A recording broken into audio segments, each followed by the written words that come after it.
Bago natin simulan ang kwento, ay huwag niyong skipan ng ads ang ating video. Yun lang. Maraming salamat at simulan na natin to. Ayon kay Noli, na ang mga binti nito ay mahahaba rin, na para bang wala ng abilidad nitong makatuwid. Gumagapang lamang yun sa mga mahabang talahiban na para bang insektong halos ikinagulat ni Noli. Noong hinatak niya ito papaalis sa makapal na bagingan, ramdam na ramdam niya ang labis na lamig ng katawan nito. Nanlilisik din ang mga mata ng nilalang na yon at meron itong mahahabang buhok na bumabalot sa kanyang pagkakakilanlan. Mahaba din ang mga kuko nito na siyang ginagamit sa pakipaglaban at pangunguha ng mga katawan ng tao na may mga malulubhang sakit, maging ang mga bangkay. Nang masipat nila Tonyo ang labis na pagkagulat ni Noli, agad din naman niya itong nilapitan upang tanungin. "Kanuli, ayos ka lang ba?" "Oo, Katonyo. Ayos lang ako.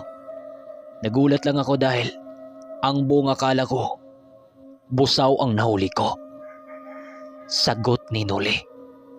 Matapos nilang makapag-usap, muli na naman silang nagmamasid at nakikiramdam sa buong paligid.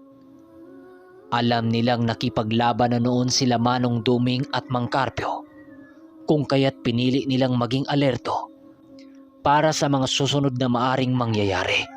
Sa paglipas ng oras noong mismong gabi, napakarami ng kakaibang nangyayari na ikinagimbal ng lahat ng mga nilalang na naroon. Ang lahat na nilalang na naroon sa tinutuluyan nila Manong Duming ay nagawa ng lumabas ng bahay dahil sa labis na sangsang ng amoy ng hangin.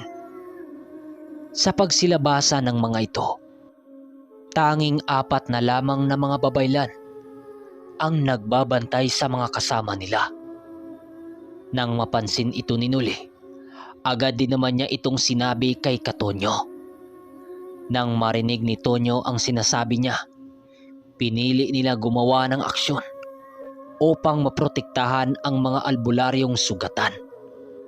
Dali-dali nitong tinungo ang loob ng bahay upang samahan ang mga babaylang nagbabantay sa mga albularyong baldado. Nang makarating si Noli sa likod ng bahay, pinili nitong makipaglaban sa mga wakwak ng nag-iisa. Ginawa ni Noli ang bagay na yon upang kahit papano ay magawa niyang matulungan ang kanyang mga kasama na nakipaglaban sa kabila ng dako sa tahanan. Habang nakikiramdam noon si Noli, pinili niyang huwag lisanin ang lugar na kanyang kinatatayuan. Nais niyang bantayan ang lugar na yon upang walang balbal at mga wakwak na magtatangkang dumaan sa loob ng kusina. Ilang minuto pa ang lumipas, muli na namang nakasipat si Noli ng paggapang ng isang wakwak sa bagingan. Habang patuloy niya itong tinititigan, napansin niyang hindi isang wakwak lang ang pagapang-gapang doon, bagkus ay 2. Sa pagsilay dito ni Noli, dahan-dahan na siyang nag-uusal upang tawagin ang espiritual na kampilan.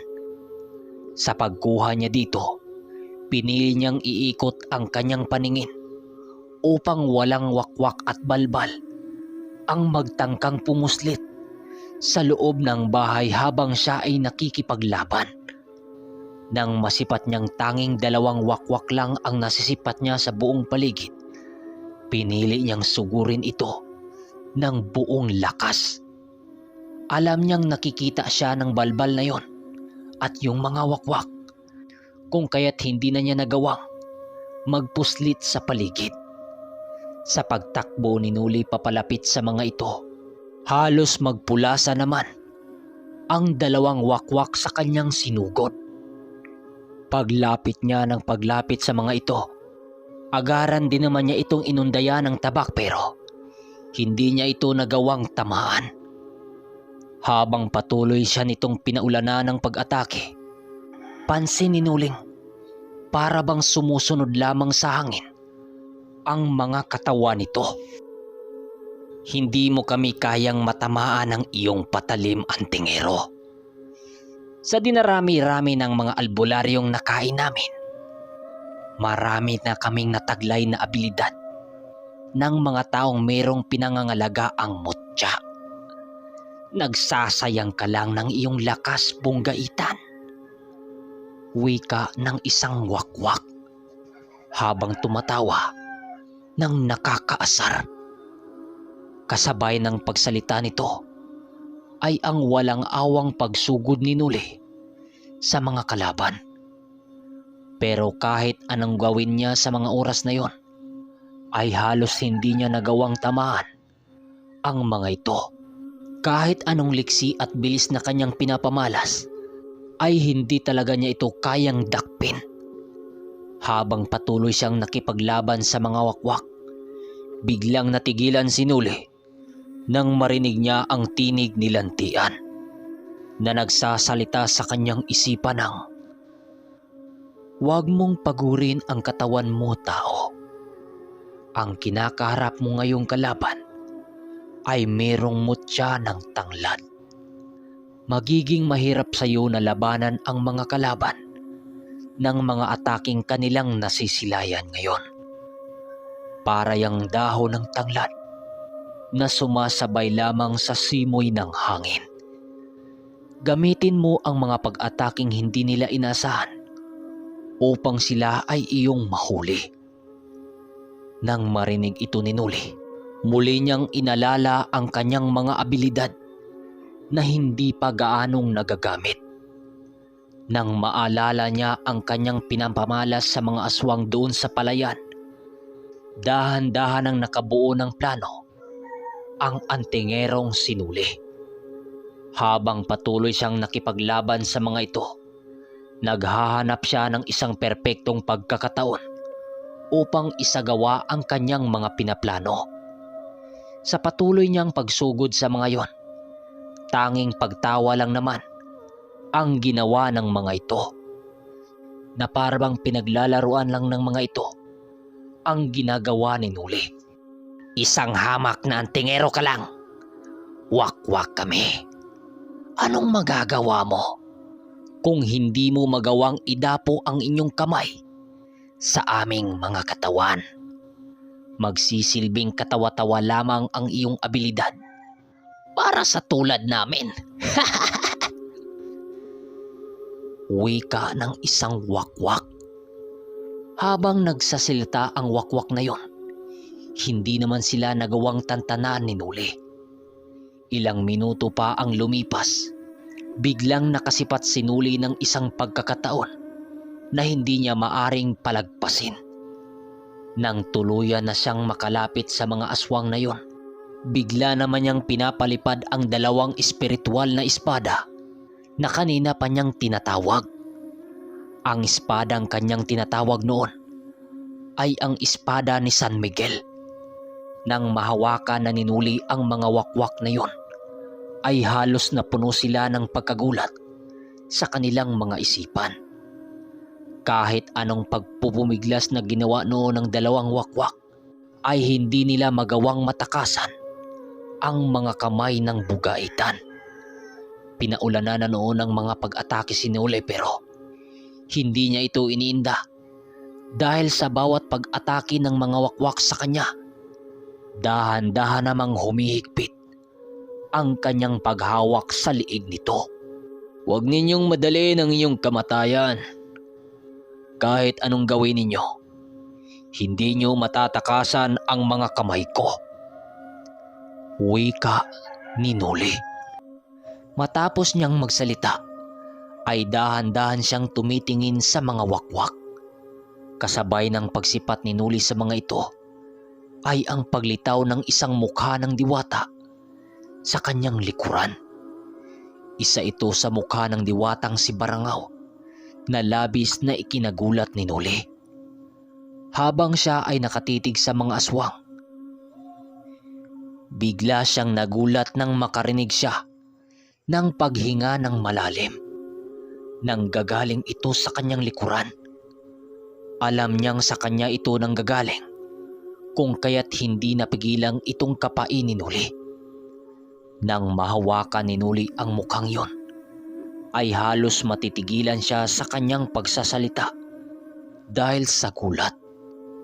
Maya-maya pa, walang sabi-sabi, pinili niyang kinitila ng buhay ang mga aswang. Matapos niyang iwan ang mga bangkay ng aswang, dali-dali din naman siyang pumasok sa loob ng bahay. Doon niya piniling manatili ng ilang minuto dahil sa pagkagulat ng kanyang mga nakita. Habang nakikipaglaban noon ang kanyang mga kasama, siya naman ay nakikiramdam lamang. Sa paglipas ng oras, rinig na rinig ni Nuli ang pakipaglaban ng kanyang mga kasama. Ang ginawa na lamang niya ng mga oras na yon ay ang tunguhin ang kinaroroonan ng mga albularyong sugatan upang ito ay bantayan ng maigi. Sa pagdating niya sa loob ng bahay, kitang-kita niya sila Tonyo na maigi ang pagbabantay sa mga kasama. "Oh, Nuli, ba't ka nandito?" Gulat na tanong ni Tonyo. "Wala na doong kalaban ka, Tonyo, kaya ninais kong pumasok na lang dito," sagot ni Nuli. Habang sila ay nag-uusap, hindi nila napansin ang mga wakwak na pasimpleng gumagapang sa lugar na pinagbabantayan ni Nuli kanina. Ilang minuto ang lumipas, bigla silang nakarinig ng paglangit-ngit ng pinto na isang sinyalis na merong pumasok papaloob ng bahay. Dahil sa mga narinig nila Tonyo, bigla silang natigilan sa kanilang pag-uusap.